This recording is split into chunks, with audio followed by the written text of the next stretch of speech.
प्रदेश उत्तराखंड का ये health conclave लगातार जारी है। एक बार मैं अनुरोध करना चाहूंगा जो लोग मंच के आसपास हैं, कृपया आप लोग अपनी सीट पर बैठ जाएं ताकि हम लोग अपने आगे के जो सत्र हैं उनको आगे बढ़ा सकें। विक्रम सिसोदिया जी को मैं आमंत्रित करना चाहूंगा, आप सर एक बार मंच पर आ जाएं और इस सत्र को आगे बढ़ाएंगी मेरी सहयोगी ममता। और इस सत्र में हम लोग चर्चा करेंगे, चूंकि हेल्थ कॉन्क्लेव है, हेल्थ से भी जुड़े हुए तमाम अहम विषय हैं जिसको लेकर के हम लोग इस चर्चा को आगे बढ़ाएंगे और साथ ही साथ विक्रम सिसोदिया जी से भी जानेंगे उनके प्रोजेक्ट्स के बारे में और किस तरीके से उनका जो कंट्रीब्यूशन है वो हेल्थ के सेक्टर में है। तो इस सत्र को आगे बढ़ाएंगे। आप लोग प्लीज अपने जगहों पर बैठ जाएं, अपना अपना स्थान ले लें ताकि इस सत्र को हम लोग सुचारू रूप से आगे बढ़ा पाए। Mamata, over to you. Thank you Ayush. Ayush एक बार रिक्वेस्ट कर चुका है, एक बार फिर से मैं आप सभी से रिक्वेस्ट करती हूँ कि आप प्लीज अपनी कुर्सी ले लीजिए ताकि हम इस सेशन को आगे बढ़ा सके और आपके जो सवाल है वो यहाँ इस मंच से उठा सके। तो इस खास चर्चा में हमारे साथ है विक्रम सिसोदिया जो है चेयरमैन आरएबी के। बहुत धन्यवाद सर इंडिया न्यूज को समय देने के लिए। शुरुआत में आपके प्रोजेक्ट के साथ करती हूँ, जानना चाहूंगी आपके प्रोजेक्ट के बारे में और आगे उस प्रोजेक्ट के साथ आप हेल्थ में कितना कंट्रीब्यूट कर रहे हैं। थैंक यू ममता जी। जहाँ तक प्रोजेक्ट की बात करें, उत्तर प्रदेश का अभी वैसे तो बहुत पौराणिक नाम है नैमिषारण्य, लेकिन महाराज जी की कृपा से जो हमारे सीएम हैं, नैमिषारण्य को पिछले कुछ वक्त से बहुत अच्छे प्रमोशंस मिल रहे हैं और उस पावन जगह पे लगभग 8 साल पहले मैंने प्रयास शुरू किया था। एक ऐसी प्रॉपर्टी बनाने का एक ख्वाब देखा था जिसका नाम दिया है हम लोगों ने द रिवर कासल। ये एक 5 स्टार प्लस कैटेगरी का इंटरनेशनल लेवल का रिजॉर्ट हम यहाँ बनाने जा रहे हैं जिसको 3 फेजेस में बनाया जाएगा। First phase already RERA approve हो चुका है। 112 कॉटेज का, लग्जरी कॉटेज का ये रिजॉर्ट फर्स्ट फेज है। लगभग 550 कॉटेजेस का ये तीनों फेजेस मिला के होंगे और मुझे बताते हुए हर्ष हो रहा है कि ये शायद हिंदुस्तान का पहला रिजॉर्ट है जिसमें मात्र पहले फेज में ही 112 कॉटेजेस के अंदर 40 ऑल वेदर स्विमिंग पूल्स हैं। इंडिया में बहुत सारे रिकॉर्ड हम इस प्रॉपर्टी के थ्रू उत्तर प्रदेश की जमीन पे वर्ल्ड रिकॉर्ड ब्रेक करने की प्लानिंग में है। सो एंड जहां तक ममता जी ने पूछा कि स्वास्थ्य से आज के विषय से इसका क्या लेना देना है, तो बेसिकली ये एक थीम बेस्ड कॉमर्शियल प्रोजेक्ट है। मेरा मोस्ट एम्बिशियस, मेरी पूरी लाइफ का सबसे महत्वाकांक्षी प्रोजेक्ट है और इसकी शुरुआत ही स्वास्थ्य से होती है। यहीं इसी प्रोजेक्ट में लगभग 100 एकड़ लैंड लेके मैंने ऑर्गेनिक कन्वर्जन उस लैंड का शुरू कर दिया है और ऑर्गेनिक फार्मिंग यानी एक हम मुहिम लेके चले हैं सॉइल टू प्लेट। जैसा मैं बधाई दूंगा आपके चैनल को ममता जी कि आप लोगों ने इतना अच्छा इनिशिएटिव लिया और उसमें भी जो खास मेहमान आप लोगों ने चुने और दोनों ही मेहमानों ने, हमारे मंत्रियों ने, पाठक साहब ने भी और इंफॉर्मेशन को शेयर किया स्वास्थ्य के संबंध में। उन्होंने आयुष के ऊपर, आयुर्वेद के ऊपर, योग के ऊपर, इन सब विषयों पे बेबाकी से अपनी राय रखी, अपना ज्ञान हम लोगों के साथ शेयर किया। और मुझे खुशी सबसे ज्यादा इसलिए हुई कि पिछले कुछ सालों से मेरी भी व्यक्तिगत मुहिम वही चल रही है। अगर मैं सिंपल सी भाषा में बात करूं तो इस प्रोजेक्ट को हम उस तरीके से तैयार कर रहे हैं कि ये प्रोजेक्ट केवल एक रिजॉर्ट नहीं होगा बल्कि एक अवेयरनेस सेंटर होगा, एक एजुकेशन सेंटर होगा और इस मुहिम को हम आगे बढ़ाएंगे पूरे उत्तर प्रदेश में और धीरे धीरे करके फिर पूरे देश में जहां जहां तक भी हम पहुंच पाएंगे।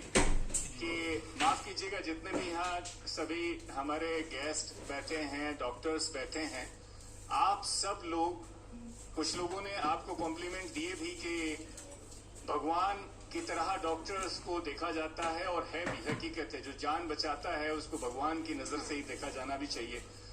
लेकिन जिस तरीके से हमारे देश की, हमारी रक्षा सेनाओं पे हमारे सैनिक करते हैं, आपके हमारे लिए युद्ध लड़ते हैं, वैसे ही आप भी हैं कि हमारी जान बचाने के लिए एक युद्ध लड़ते हैं।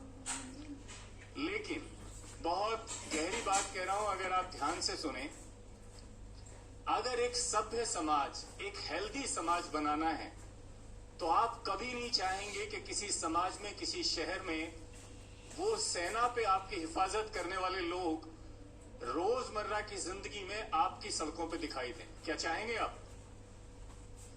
क्योंकि जब भी वो सैनिक आम आदमी के बीच में आते हैं तो तनाव का माहौल बन जाता है कि कुछ ना कुछ गड़बड़ है। तो वैसी ही विनती मैं आप सब डॉक्टर्स साहिबान से भी करना चाहूंगा, जो हमारे मिनिस्टर साहब ने भी की, दयालु जी ने भी और ब्रजेश पाठक जी ने भी की, कि हमें सेवा भाव से अपने इस पेशे को लेना है। बहुत पाक, बहुत पायस ये पेशा है। कैसा हो कि हम एक ऐसा समाज बनाएं कि आपकी जरूरत हर हालत में है इस समाज में। जब भी कुछ ऐसा होगा जो रूटीन से अलग होगा, कुछ बीमारियां ऐसी हैं जिनका इलाज सिर्फ आप ही के पास है, दुर्घटनाएं हैं जिनमें आप ही सेवा कर सकते हैं, आपात स्थितियां हैं आप ही सेवा कर सकते हैं, लेकिन कैसा रहे कि हम एक ऐसा समाज बनाएं कि डॉक्टर्स और हॉस्पिटल्स की जरूरत कम से कम पड़े।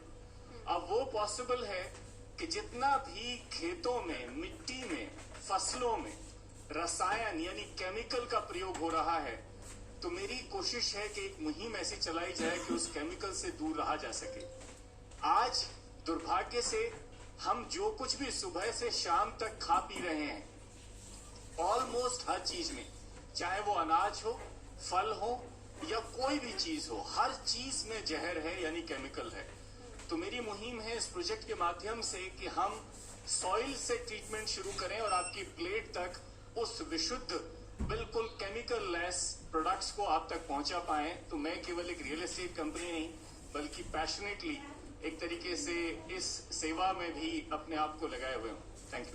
ठीक है, क्योंकि आप एक रियल एस्टेट कंपनी आपकी और आप हेल्थ पर भी फोकस कर रहे हैं, ये बहुत बड़ी बात है। मैं ये जो पूरा रियल एस्टेट है, इसको लेकर आप क्या मैसेज देना चाहेंगे हॉस्पिटैलिटी को लेकर, ये जरा जानना चाहूंगी। ममता जी, हॉस्पिटैलिटी को लेके देखिए, मैं सबको याद दिलाना चाहूंगा एक तथाकथित बुरा समय जिसको हम कोरोना काल के नाम से जानते हैं।